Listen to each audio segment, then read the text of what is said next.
ആളുകൾ ഒരു ഫോൺ വാങ്ങിക്കാൻ വേണ്ടി മാത്രം ആപ്പിൾ സ്റ്റോറിന് മുന്നിൽ രാത്രി മുഴുവൻ, ചിലപ്പോൾ ദിവസങ്ങളോളം ക്യൂ നിൽക്കുന്നത് കാണാൻ പറ്റും. ഇപ്പോൾ അത് വളരെ ഫ്രീക്വൻ്റ്ലി സംഭവിക്കുന്നുണ്ട്. സോഷ്യൽ മീഡിയയിലൊക്കെ അത് കാണാൻ പറ്റും. എല്ലാ വർഷവും ഒരു പർട്ടിക്കുലർ ടൈമിൽ നമ്മൾ കാണുന്ന ഒരു കാഴ്ചയാണിത്. ഒരു ഗ്ലാസിൻ്റെയും മെറ്റലിൻ്റെയും കഷ്ണത്തിന് വേണ്ടിയിട്ടുള്ള ഒരു തരം തീർത്ഥാടനം പോലെ, പ്രസാദത്തിന് വേണ്ടി നിൽക്കുന്ന പോലെ. പുതിയൊരു ഐഫോൺ ബോക്സ് കയ്യിൽ പിടിക്കുമ്പോൾ നമുക്ക് എന്തിനാണ് ഒരു പ്രത്യേകതരം അഭിമാനം ഉണ്ടാകാനുള്ള കാരണം, അല്ലെങ്കിൽ എന്തുകൊണ്ടാണ് അങ്ങനെ സംഭവിക്കുന്നത്? നമ്മളതിനെ ഒരു ട്രോഫി പോലെ കൊണ്ടു കിടക്കും. ഈ നമ്മളെന്ന് പറയുന്നത് ഒരു പ്രത്യേക ബ്രാൻഡിന് അഡിക്റ്റായ ആളുകളെയാണ് നമ്മളെല്ലാവരും എന്ന് ഞാൻ ജനറലൈസ് ചെയ്യുന്നില്ല. അതിനുള്ളിൽ ചില പർട്ടിക്കുലർ ആയിട്ടുള്ള ഇത്തരം ശീലങ്ങൾ കാണിക്കുന്നവരെയാണ്. എന്തോ വലിയൊരു കാര്യം നേടിയെടുത്തതുപോലെയുള്ള ഫീലിംഗ് കൊണ്ടാണ് അവർ നടക്കുക. അതിൻ്റെ ഫോട്ടോ എടുത്തൊക്കെ പോസ്റ്റ് ചെയ്യും, സ്റ്റാറ്റസിലും. അതൊക്കെ ഓരോരുത്തരുടെ പേഴ്സണൽ ചോയ്സാണ്. പക്ഷേ ഐഫോണിൻ്റെ സ്ക്രീൻ ഒന്ന് പൊട്ടി അത് കൊണ്ടു നടക്കുന്ന ആളുകളെ അത്രയധികം കാണാൻ പറ്റില്ല. അതെന്തുകൊണ്ടാണ്? വെറും ഒരു ഗ്ലാസ് പൊട്ടിയതിനേക്കാൾ വലിയ വേദനയാണ് അങ്ങനെ സംഭവിച്ച. ഒരു നിമിഷത്തേക്ക് അയാളുടെ ജീവിതം തന്നെ ചെറുതായിട്ടൊന്ന് പൊട്ടിപ്പോയ പോലെ തോന്നും. നമ്മൾ പെർഫെക്റ്റായി സൂക്ഷിച്ച ലോകത്തിന് ഒരു പോറൽ വീണതുപോലെ. നിങ്ങളൊരു വിദ്യാർത്ഥിയായിരിക്കാം, അല്ലെങ്കിൽ ഐഫോണിനായി കാശ് കൂട്ടി വെച്ച ഒരു വ്യക്തിയായിരിക്കാം, അല്ലെങ്കിൽ അതൊരു സ്റ്റാറ്റസ് സിമ്പലായി കാണിക്കുന്ന ഒരു പ്രൊഫഷണൽ ആയിരിക്കാം, അതും അല്ലെങ്കിൽ സ്വന്തം കഴിവുകൾ ക്രിയേറ്റീവായിട്ട് ലോകത്തിന് സോഷ്യൽ മീഡിയ വഴി കാണിക്കുന്ന, അതിനെ ഒരു താക്കോലായിട്ട് കാണുന്ന ഒരു ക്രിയേറ്റർ ആയിരിക്കാം. ആരായാലും ഐഫോൺ ഇന്നൊരു വെറും ഉപകരണമല്ല. അത് പലർക്കും ഒരു സ്വപ്നമാണ്, അതൊരു സ്റ്റാറ്റസാണ്, ഒരു പ്രത്യേകതരം ജീവിതത്തിലേക്കുള്ള താക്കോലായിട്ടാണ് കാണുന്നത്. പക്ഷേ ഇത്തരം ഫോണുകൾ ഇഷ്ടപ്പെടുന്നവരെ കുറ്റം പറയാനല്ല ഞാനിന്ന് സംസാരിക്കുന്നത്. ഞാനും എനിക്കിഷ്ടപ്പെട്ട ടെക്നോളജി ഉപയോഗിക്കുന്ന ഒരാളാണ്. ഞാൻ സോണിയുടെ ക്യാമറയാണ് ഉപയോഗിക്കുന്നത്, റോഡിൻ്റെ മൈക്കാണ് ഉപയോഗിക്കുന്നത്. സോ എന്താണ് ഈ ഫോൺ മാർക്കറ്റിൽ സംഭവിക്കുന്നത്, ഈ പർട്ടിക്കുലർ ബ്രാൻഡിൽ സംഭവിക്കുന്നത് എന്ന് മനസ്സിലാക്കാൻ വേണ്ടിയിട്ടുള്ളൊരു എളിയ ശ്രമമാണ് ഇന്നത്തെ എപ്പിസോഡ്. ആ മിനിമലിസ്റ്റ് വെള്ള പാക്കേജിൻ്റെ ഉള്ളിൽ ശരിക്കും എന്താണ് ഒളിപ്പിച്ചു വെച്ചിരിക്കുന്നത് എന്ന് നമുക്കൊന്ന് തുറന്നു നോക്കാം. ലോകം ഇത്രയധികം സ്നേഹിക്കുന്ന, അതേസമയം ഏറ്റവും വില കൂടിയ ഈ ബ്രാൻഡിന് പിന്നിലെ സൈക്കോളജി, അതിൻ്റെ പിന്നിലെ ഒബ്സഷൻ. നമുക്കിവിടെ 2 വാക്കുകൾക്കാണ് പ്രാധാന്യം, എല്ലാം മാറ്റിമറിച്ച 2 വാക്കുകൾ. Think different.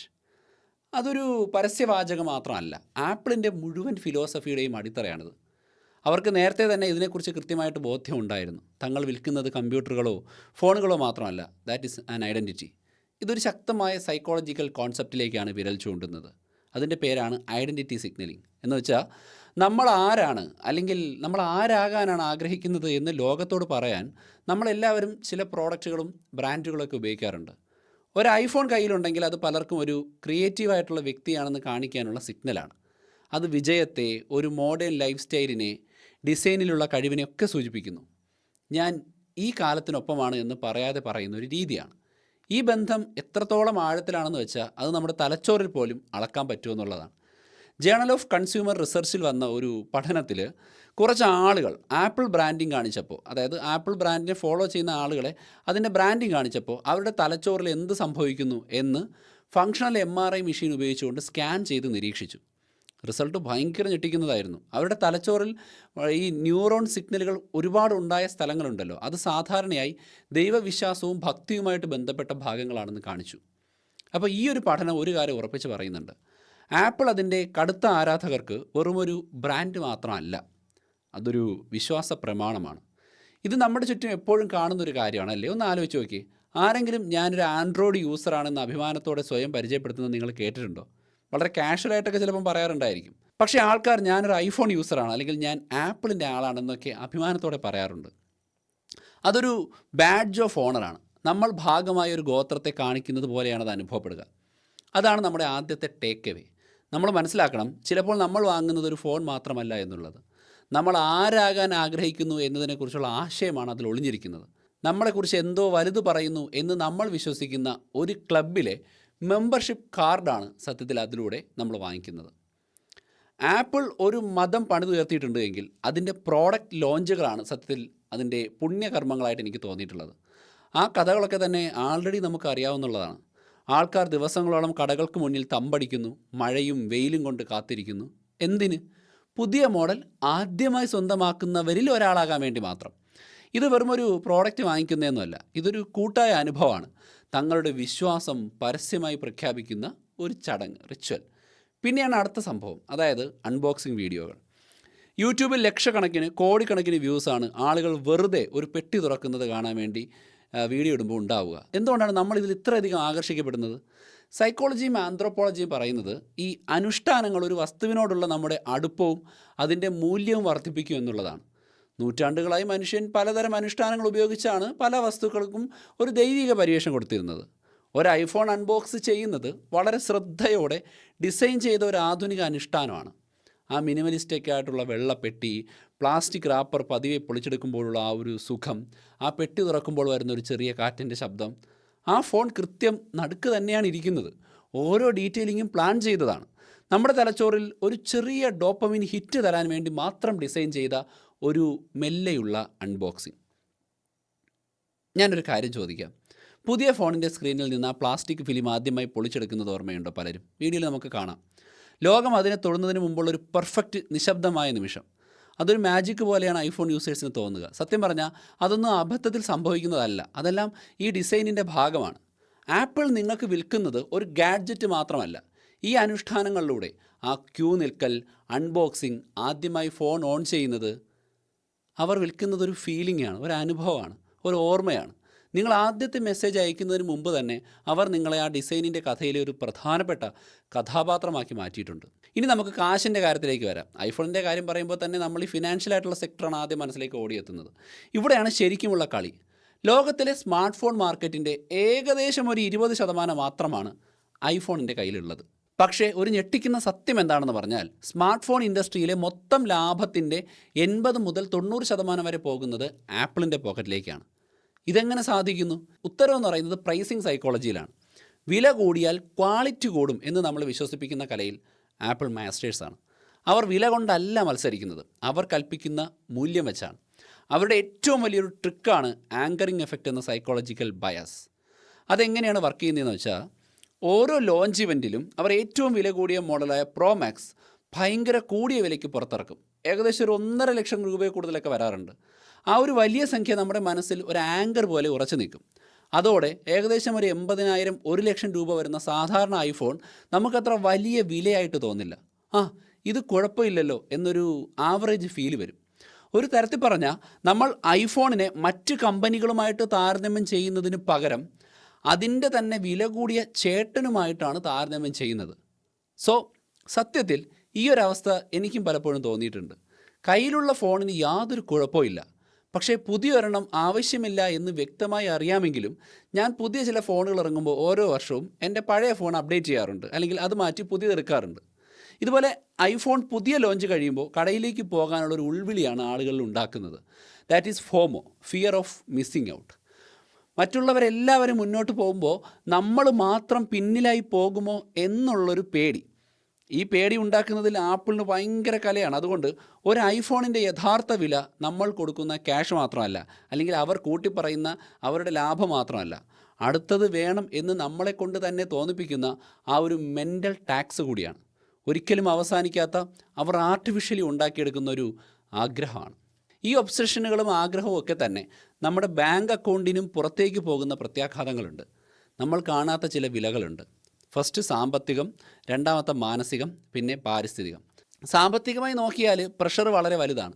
കോളേജ് വിദ്യാർത്ഥികൾ മാസങ്ങളോളം തങ്ങളുടെ ട്യൂഷൻ ഫീസും പാർട്ട് ടൈം ജോലിയിൽ നിന്ന് കിട്ടുന്ന കാശുമൊക്കെ കൂട്ടിവെച്ച് അത് പിന്നെ EMI അടച്ചിട്ടാണ് പലപ്പോഴും ഐഫോൺ വാങ്ങുക, അല്ലാതെ ഒരു എമർജൻസിക്ക് വേണ്ടിയൊന്നുമല്ല. അമേരിക്കയിലൊക്കെ പല ചെറുപ്പക്കാരും ആപ്പിൾ പ്രോഡക്റ്റുകൾ വാങ്ങാൻ ലോൺ എടുക്കുകയോ EMIയിൽ കുടുങ്ങുകയോ ചെയ്യുന്നുണ്ടെന്ന് സർവേകൾ സൂചിപ്പിക്കുന്നുണ്ട്. അത് നമ്മുടെ നാട്ടിലും സർവ്വസാധാരണമാണ്. ആ ആഗ്രഹം അത്രയ്ക്ക് സ്ട്രോങ് ആണ്. അടുത്തത് മാനസികമായിട്ടുള്ള വാല്യൂ ആണ്. അതിന് ഹെഡോണിക് ട്രെഡ്മിൽ എന്നൊരു കോൺസെപ്റ്റ് വെച്ച് പറയാൻ പറ്റും. നിങ്ങളൊരു പുതിയ ഐഫോൺ വാങ്ങുമ്പോൾ നിങ്ങൾക്ക് വലിയ സന്തോഷം തോന്നും, അല്ലേ? പക്ഷേ ആ സന്തോഷം പതിയെ മാഞ്ഞു പോകുന്നതായിട്ട് കാണാം. ചിലപ്പോൾ വെറും ആഴ്ചകൾ കൊണ്ട് തന്നെ നമ്മൾ അതുമായിട്ട് പൊരുത്തപ്പെടും. ഏത് സാധനം വാങ്ങിച്ചാലും അങ്ങനെയാണ്. അതൊരു സാധാരണ കാര്യമാണ്. പിന്നെ വീണ്ടും ആ സൈക്കിൾ തുടങ്ങും. അടുത്ത മോഡലിനോടുള്ള ആഗ്രഹം മനസ്സിൽ മുളപൊട്ടും. കാരണം കഴിഞ്ഞ തവണ കിട്ടിയ ആ ഒരു സന്തോഷമില്ലേ, അത് താൽക്കാലികമായിരുന്നു, അത് പെട്ടെന്ന് പോയി. അതൊരു ട്രെഡ്മില്ലിൽ ഓടുന്ന പോലെയാണ്. ഒരിക്കലും പിടികിട്ടാത്തൊരു സന്തോഷത്തിൻ്റെ പിന്നാലെ ഓരോ വർഷവും നമ്മളിങ്ങനെ പൈസ ചിലവാക്കി പുതിയത് വാങ്ങിച്ചുകൊണ്ടിരിക്കും. ഇനി നമ്മൾ ആവറേജ് ഐഫോൺ വാങ്ങിച്ചാൽ തന്നെ അത് ഏകദേശം 4 വർഷം കഴിഞ്ഞ് കൊടുക്കുമ്പോൾ അതിൻ്റെ ഒരു 30%, 40% മാത്രമേ നമുക്ക് അതിന് സെക്കൻഡ് ഹാൻഡ് വാല്യൂ ആയിട്ട് കിട്ടൂ. സോ അത് സാമ്പത്തികമായിട്ടുള്ളൊരു കാര്യം. ഇനി വർഷാവർഷമായിട്ടുള്ള അപ്ഗ്രേഡ് സൈക്കിളിന് വലിയ വില കൊടുക്കുന്ന മറ്റൊരാൾ കൂടിയുണ്ട്. അത് നമ്മുടെ ഭൂമിയാണ്. ഫോൺ ഉണ്ടാക്കാൻ ആവശ്യമായ ധാതുക്കൾ ഖനനം ചെയ്യൽ, ഭീമമായ ഊർജ്ജം ആവശ്യമുള്ള നിർമ്മാണം, പിന്നെ ഉപേക്ഷിക്കപ്പെടുന്ന ഫോണുകളുടെ വേസ്റ്റ് മലകൾ.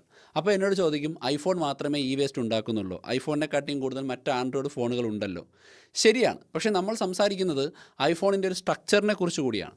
എളുപ്പത്തിൽ റിപ്പയർ ചെയ്യാൻ പറ്റാത്ത ഡിസൈനിൻ്റെ പേരിൽ ആപ്പിൾ ഒരുപാട് വിമർശനങ്ങൾ നേരിട്ടിട്ടുണ്ട്. അതുപോലെ തന്നെ ഈ റിപ്പയറിംഗ് കോസ്റ്റിൻ്റെ പേരിൽ ഇപ്പോഴും വെല്ലുവിളി നേരിടുന്നുണ്ട്. കേടായാൽ നന്നാക്കുന്നതിനേക്കാൾ നല്ലത് പുതിയത് വാങ്ങിക്കാൻ പ്രേരിപ്പിക്കുന്ന ഒരു സംസ്കാരമാണ് പലപ്പോഴും ആപ്പിളിനുള്ളത്. 2017 ബാറ്ററി ഗേറ്റ് വിവാദം ഇതിൻ്റെ ഏറ്റവും വലിയ ഉദാഹരണമായിരുന്നു. പഴയ ഐഫോണുകളുടെ വേഗത ആപ്പിൾ മനഃപൂർവ്വം കുറയ്ക്കുന്നു എന്ന് കണ്ടെത്തിയ ഒരു സംഭവമുണ്ട്, അപ്ഡേറ്റിലൂടെയും ഒക്കെ മറ്റും. ബാറ്ററി ലൈഫ് സംരക്ഷിക്കാനാണ് എന്നാണ് കമ്പനി പറയുന്നതെങ്കിലും പുതിയ ഫോൺ വാങ്ങിപ്പിക്കാൻ പ്രേരിപ്പിക്കുന്ന ഒരു അടവായിട്ടാണ് പല ഫോറങ്ങളിലും ഈ ഡിസ്കഷൻ നടക്കുന്നത്. അതുകൊണ്ട് ഈ ഒബ്സഷൻ നമ്മളെ മാത്രം ബാധിക്കുന്ന ഒരു കാര്യമല്ല, അതിന് നമ്മുടെ പേഴ്സിനെയും മനസ്സിനെയും നമ്മൾ ജീവിക്കുന്ന ഭൂമിയെയും ബാധിക്കാനുള്ള പ്രത്യാഘാതങ്ങൾ സൃഷ്ടിക്കാൻ കഴിയും. ഒരു പ്രോഡക്റ്റ് സ്റ്റാറ്റസിൻ്റെയും സാമൂഹിക അംഗീകാരത്തിൻ്റെയും സിമ്പലായി മാറുമ്പോൾ ഈ ഒബ്സഷൻ ആളുകളെ അപകടകരമായ അവസ്ഥയിലേക്ക് വരെ എത്തിക്കാറുണ്ട്. അതൊരു സത്യമാണ്. ലോകമെമ്പാടുമുള്ള ഐഫോൺ മോഷണം എന്ന് പറയുന്ന ഒരു സാധാരണ സംഭവമാണ്. പക്ഷെ ഞെട്ടിക്കുന്ന കാര്യം, സ്വന്തം ഐഫോൺ രക്ഷിക്കാൻ വേണ്ടി ആളുകൾ ഏതറ്റം വരെയും പോകുമെന്നുള്ളതാണ് മറ്റൊരു പ്രത്യേകത. ഫോൺ മോഷ്ടിച്ച കള്ളൻ്റെ പിന്നാലെ ട്രാഫിക്കിലൂടെ ഓടി വണ്ടി ഇടിച്ച് ജീവൻ പോയവരും അപകടം പറ്റിയവരുമൊക്കെയുള്ള വാർത്തകൾ നമ്മൾ കാണാറുണ്ട്. കഥകൾ ഇതിലും ഭീകരമാകാറുണ്ട്. ഇന്ത്യയിലൊക്കെ തന്നെ വിദ്യാർത്ഥികൾ വീട്ടിലെ സ്വർണം പണയം വെച്ചും കോളേജ് ഫീസ് അടയ്ക്കാതെയും ഒക്കെയാണ് ഐഫോണിന് EMI അടയ്ക്കുന്നത്. എന്താണ് ഇത്രയും വലിയൊരു കാര്യത്തിന് പ്രേരിപ്പിക്കുക? ഇത്തരം സോഷ്യൽ കമ്പാരിസൺ തിയറിയിലാണുള്ളത്. ഈ തിയറി പറയുന്നത് നമ്മൾ നമ്മുടെ വിലയും നിലയും ഒക്കെ അളക്കുന്നത് മറ്റുള്ളവരുമായിട്ട് നമ്മളെ താരതമ്യം ചെയ്തിട്ടാണ്. നമ്മുടെ സന്തോഷം ഇറ്റ്സ് റിലേറ്റീവ്. നിങ്ങളുടെ ഫ്രണ്ട് സർക്കിളിൽ, കോളേജിൽ അല്ലെങ്കിൽ ഓഫീസിൽ എല്ലാവരുടെയും കയ്യിൽ ഐഫോൺ ആണെങ്കിൽ അതുപോലെ ആകാനുള്ളൊരു പ്രഷർ ഭയങ്കര കൂടുതലായിരിക്കും. അത് കയ്യിലില്ലാത്തത് ഒരു സാമൂഹികമായിട്ടുള്ള ഐസൊലേഷനായിട്ട് ഫീൽ ചെയ്യും. അത് വെറും ഒരു ഫോണിൻ്റെ കാര്യം മാത്രമല്ല, ചില സർക്കിളുകളിൽ അത് സാമൂഹിക അംഗീകാരത്തിനുള്ള ചില ടിക്കറ്റാണ്, ആ കൂട്ടത്തിൽ ചേരാനുള്ളൊരു പാസ്പോർട്ട്. അതിനുവേണ്ടി എന്ത് വില കൊടുക്കാനും ചിലർ തയ്യാറാണ് എന്നുള്ളതാണ്. സോ എന്തുകൊണ്ടാണ് നമുക്കിത് നിർത്താൻ പറ്റാത്തത്? ഇതെല്ലാം നമുക്കറിയാമെങ്കിൽ, ഈ സൈക്കോളജിക്കൽ കളികളും സാമ്പത്തികമായ സമ്മർദ്ദവും സാമൂഹികമായിട്ടുള്ള പ്രഷറും ഒക്കെ അറിയാമെങ്കിലും നമുക്ക് ഇതിനെ നിലനിർത്താൻ വലിയ ബുദ്ധിമുട്ടാണ്. ഒന്നാമത്തെ കാരണം ന്യൂറോ സൈക്കോളജിയാണ്. ഒരു ആപ്പിൾ പ്രോഡക്റ്റ് ഉപയോഗിക്കുമ്പോൾ, എന്തിനധികം പുതിയ ഒരു ആപ്പിളിൻ്റെ മോഡൽ വരുന്നു എന്നറിയുമ്പോൾ പോലും നമ്മുടെ തലച്ചോറിൽ ഡോപ്പമിൻ എന്നൊരു കെമിക്കൽ റിലീസാവുന്നുണ്ട്. സന്തോഷവും പ്രതിഫലവും അഡിക്ഷനും ഒക്കെ ആയിട്ട് ബന്ധപ്പെട്ട അതേ ന്യൂറോ ട്രാൻസ്മിറ്ററാണ് ഡോപ്പമിൻ. അപ്പോൾ ഇത്തരം അനൗൺസ്മെൻറ്റിനെ കുറിച്ചുള്ള ചർച്ചകൾ, ലീക്കുകൾ, കീനോട്ട് ഇവൻ്റ്, യൂട്യൂബ് വീഡിയോകൾ, പരസ്യങ്ങൾ, ഇതെല്ലാം നമ്മളെ ഒരു സൈക്കിളിൽ പിടിച്ചു നിർത്തുന്ന ഘടകങ്ങളാണ്. പക്ഷേ ആപ്പിളിൻ്റെ സ്ട്രാറ്റജിയിലെ യഥാർത്ഥ ജീനിയസ് അതിൻ്റെ കുപ്രസിദ്ധമായിട്ടുള്ള എക്കോസിസ്റ്റമാണ്, walled garden ecosystem.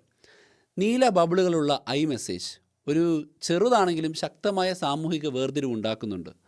Air drop ഉപയോഗിച്ച് ആപ്പിൾ ഡിവൈസുകൾക്കിടയിൽ ഫയൽ ഷെയർ ചെയ്യുന്നത് വളരെ എളുപ്പമാണ്, പക്ഷേ മറ്റുള്ളവരുമായിട്ട് ബുദ്ധിമുട്ടാണ്.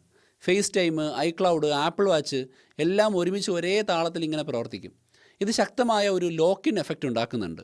മറ്റൊരു കമ്പനിയിലേക്ക് മാറുക എന്ന് വെച്ചാൽ ഈ സൗകര്യങ്ങളെല്ലാം ഉപേക്ഷിക്കുക എന്നാണ് അർത്ഥം. നിങ്ങളുടെ നീല ബബിളുകൾ പോവും, എളുപ്പത്തിൽ ഫോട്ടോ സിങ്ക് ആകുന്നത് നിൽക്കും. മനഃപൂർവ്വം തന്നെ പുറത്തു പോകാൻ ഒരു വലിയ മതിൽ അവർ കെട്ടിയിട്ടിട്ടുള്ളത് കൊണ്ട് സാധിക്കുകയില്ല. സോ അതൊരു പാരഡോക്സാണ്. പല ഐഫോൺ യൂസേഴ്സും സമ്മതിക്കുന്നൊരു കാര്യമുണ്ട്.